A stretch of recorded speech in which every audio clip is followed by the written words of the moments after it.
ইটনা, মিঠামইন কিংবা নিকলি হাওর অথবা অষ্টগ্রাম, যেখানে যেতে চান না কেন আপনাকে আসতে হবে কিশোরগঞ্জে। আর এই কিশোরগঞ্জে আসলেই আপনি উপভোগ করতে পারবেন প্রকৃতির সব থেকে সুন্দর জিনিসগুলো। আসসালামু আলাইকুম সবাইকে। আমি এখন আছি বলিখোলা বা বালিখোলা, যেটাই বলেন না কেন, সেটা হচ্ছে কিশোরগঞ্জের বালিখোলায়। তো এখান থেকে মিঠামইনের ট্রলারগুলো মোটামুটি ছেড়ে যায়। তো আজকে ভাবতেছি যে ট্রলারে উঠে মিঠামইন চলে যাব এবং রাতটা মিঠামইনে থেকে আপনাদেরকে মিঠামইন শহর ঘুরে দেখাবো। চলেন আমরা মিঠামইনের ট্রলারে উঠি এবং মিঠামইন যাই।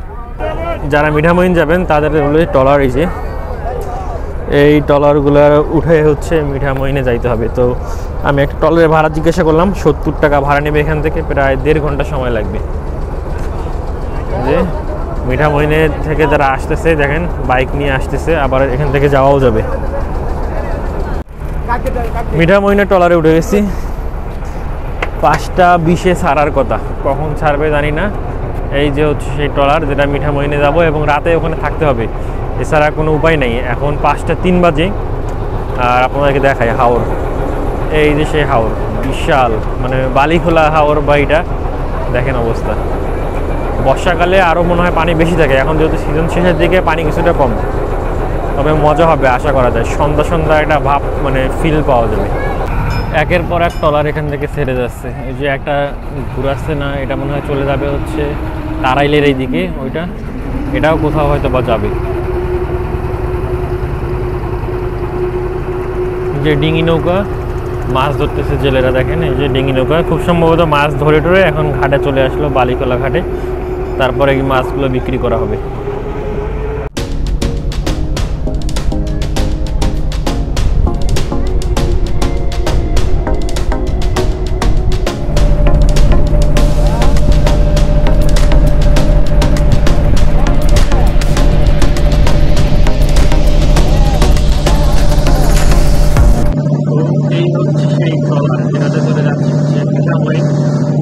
সবাই দোয়া করে না, তো হাওরে নদীর উপর দিয়ে চলতেছে আর কি। আমার ভয় লাগে, সামনে থেকে একটা বুঝে আসছি, এই যে একটা ট্রলার দেখেন, এটা খুব সম্ভবত মিঠামইন থেকে আসছে, আমাদের বলিখোলা যাচ্ছে।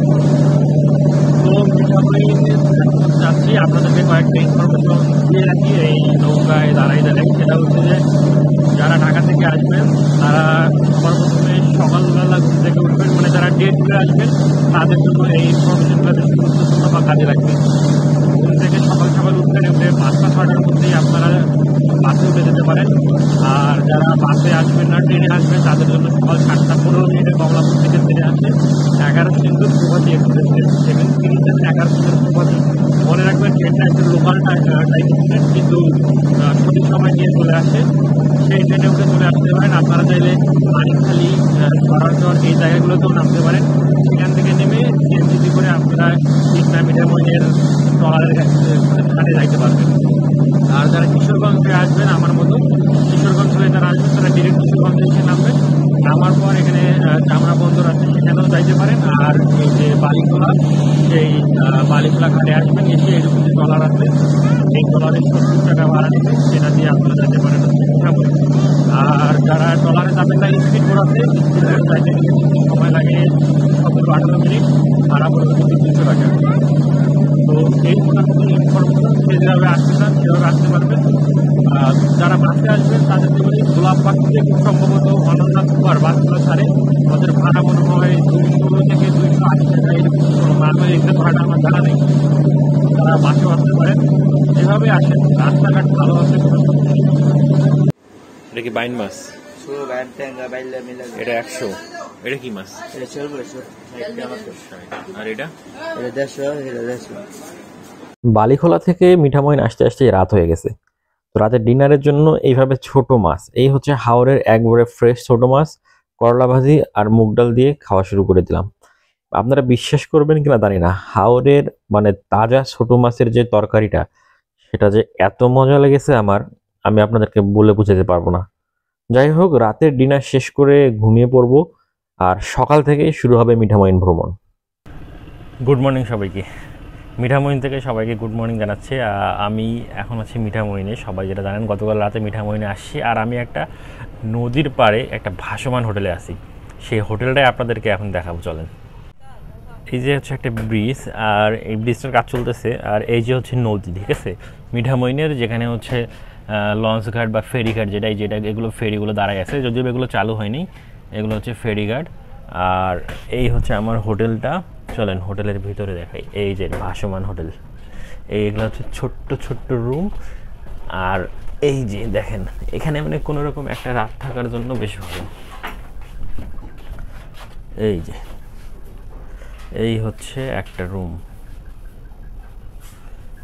একজন দুইজন থাকা যাবে। এটা আমি একাই ছিলাম, মাত্র 250 টাকা দিয়ে এই রুমটাতে। হাওরে আসবেন আর জেলেদের মাছ ধরা দেখতে পারবেন না, এমনটা হতেই পারে না। আমি ঘুম থেকে উঠে হোটেলের বাইরে বের হয়ে দেখি জেলেরা মাছ ধরতেছে, সেজন্যই আমি চলে আসলাম আপনাদেরকেও দেখাই তারা কি ধরনের মাছ পায় এখানে। এখানে বোয়াল দেখলাম, একটা রুই মাছ আছে, তারপর হচ্ছে বেশ কিছু আইর মাছ, কাঁকড়া রয়েছে, অসংখ্য ছোট ছোট কাসকি মাছ। এই তো জেলেদের আসলে জালে এই অল্প পরিমাণ মাছই ওঠে। তারা বেশ কয়েকবার জাল পাতানোর পর যে মাছগুলো পায় সেগুলো নিয়ে তারা বাজারে বিক্রি করে। হোটেল থেকে চেক আউট করছি, এখন বের হয়ে গেলাম। সবার সঙ্গে টাটা বাই বাই বলে দিচ্ছি, এক রাইতে অনেকেই পরিচিত হয়ে গেছিল। এবার যাচ্ছি হচ্ছে এখানকার মাছ বাজারে দেখার জন্য যে হাওরের কি কি মাছ আছে। এখানে কিন্তু মাছ রান্না করে খাওয়া যাবে এই হোটেলগুলোতে, আপনারা কিনে দিলে তারা রান্না করে দিবে, কিন্তু আমার হাতে এই মুহূর্তে সময় নেই।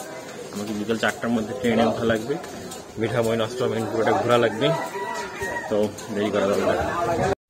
সকালবেলা আপনাদেরকে যে মাছ ধরাগুলো দেখিয়েছিলাম ঠিক সেরকমই হাজার হাজার জেলে পরিবার এখানে রয়েছে, যারা মাছ ধরে এই বাজারে নিয়ে আসে এবং বিক্রি করে। আপনারা চাইলে তাদের ধরা এই টাটকা মাছগুলোকে ঢাকায় নিয়ে আসতে পারেন প্যাকেট করে, কিংবা এখানে রান্না করে খেতে পারেন বা উপভোগ করতে পারেন হাওরের একবারে ফ্রেশ এবং টাটকা মাছ। হাওর এলাকা প্রচুর পরিমাণে নৌকা বানানোর প্রয়োজন পড়ে, আর বাড়িঘর সবকিছুই মোটামুটি কাঠ দিয়েই হয়। তো এই জন্য এখানে কিন্তু কাঠের প্রচুর দোকান আছে। এই দেখেন প্রচুর কাঠের দোকান।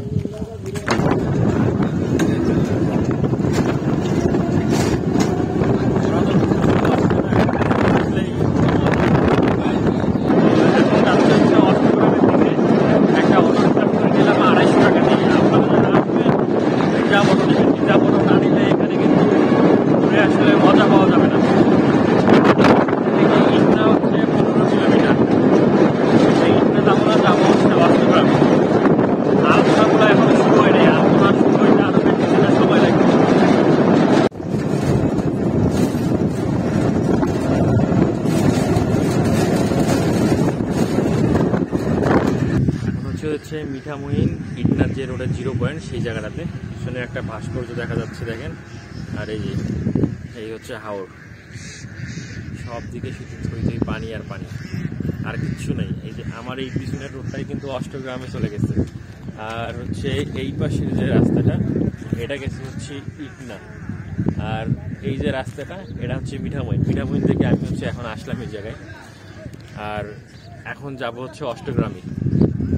অটো কিন্তু রিজার্ভ ছাড়া এখানে আসলে কিন্তু আপনাদের নিজেদেরই সমস্যা হয়ে যাবে।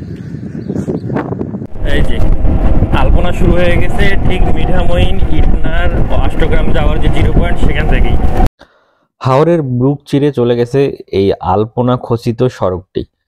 মিঠামইন 0 পয়েন্ট থেকে অষ্টগ্রাম 0 পয়েন্ট পর্যন্ত প্রায় 14 কিলোমিটার রাস্তা, যেটা পুরোটাই এইভাবে আলপনা করে আঁকানো রয়েছে।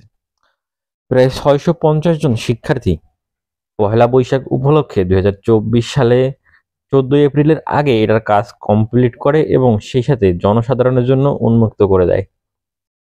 বর্তমানে যে সড়কটি দেখছেন, এটার নামই হচ্ছে অল ওয়েদার সড়ক।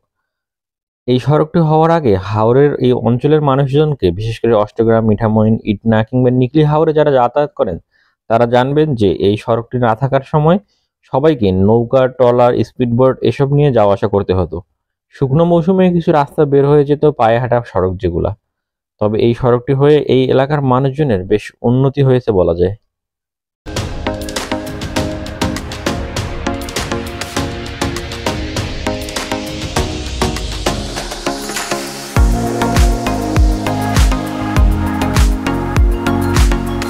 এই যে এই গ্রামে যাইতে গেলে হয় নৌকা দিয়ে যাইতে হবে, নয়তো এই রাস্তাটা দিয়ে। তা আমি একটু যদি আপনাদেরকে এই রাস্তাটা একটু হেঁটে যায় দেখাই, দেখেন কি কাঠের ব্রিজ বানাই রাখছে, এই পাশ দিয়ে হচ্ছে যাইতে হবে। এটা ছাড়া আর এই দিকে যাওয়ার কিন্তু কোনো উপায় নেই, যত দূর যাইতে চান না কেন এই রাস্তায়। এটা কিন্তু দেখে আপনার অজপাড়াগাঁও মনে হইতে পারে, কিন্তু আসলে এটা অজপাড়াগাঁও না, এর ভিতরে পুরো হচ্ছে বাজারের মতো অবস্থা, ঠিক আছে। আর এই হচ্ছে সেই বিখ্যাত একটা রাস্তা, বাঁশের সাঁকো আর কি, এটা কাঠ বাঁশ দিয়ে বানানো। আপনারা এখানে আসে কিন্তু ছবি তুলতে পারবেন।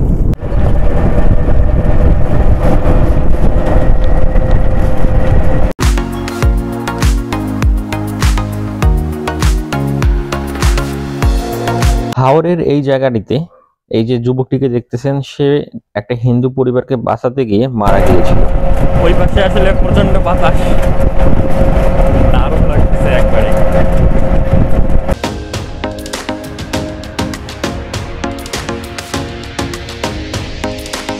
অষ্টগ্রাম, মিঠামইন আর বাজিতপুরের হচ্ছে এই জায়গায় 0 পয়েন্ট, ঠিক আছে। এটা কিন্তু খুব সুন্দর একটা বোর্ড লাগাই রাখছে এই জায়গায়, বেশ ভালো লাগলো আমার। এইখানে দেখেন উই লাভ অষ্টগ্রাম লেখা।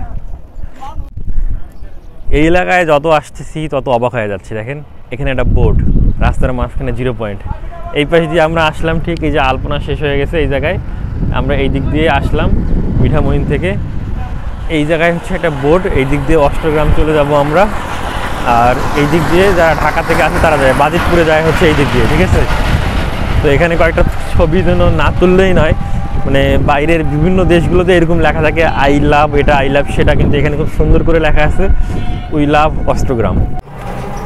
এখন আসি হচ্ছে অষ্টগ্রামে। অষ্টগ্রামে দেখার মতন একটাই জায়গা আছে, সেটা হচ্ছে কুতুব শাহ মসজিদ। তো অটোতে উঠে গেছি, এখন যাচ্ছি হচ্ছে কুতুব শাহ মসজিদে। করার সময় এই বন্দুকগুলা ব্যাগ মারতো, মানে এখানে গুলি করলে গুলি উল্টা দিকে যাইতো।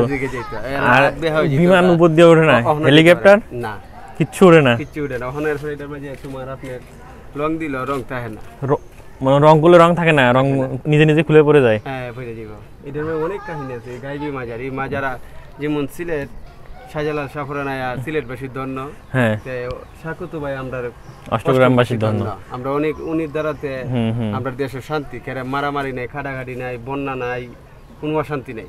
বিভিন্ন দেশে দেখেন না পানিগুলি কত ক্ষতিকর করে, সব তো আপনারা জানেন, কিন্তু আমরা দেশ এগুলা ক্ষতি নাই। এতক্ষণ যে অটোওয়ালার কাছ থেকে যে কথাগুলো শুনছিলেন, এটা হচ্ছে সেই মানে মসজিদ প্লাস মাজারের আর কি ইতিহাস আপনাদেরকে আসলে বললাম। এটা হচ্ছে সেই পুরাতন কুতুব শাহ মসজিদ, বেশ সুন্দর। ভিতরে হয়তো বা ঢোকার মতন এখন ব্যবস্থা নাই, ঢুকতে পারলে অবশ্যই ঢুকে যাম। আর ওগুলা খুব সম্ভবত কবর টাইপের কিছু একটা হইতে পারে।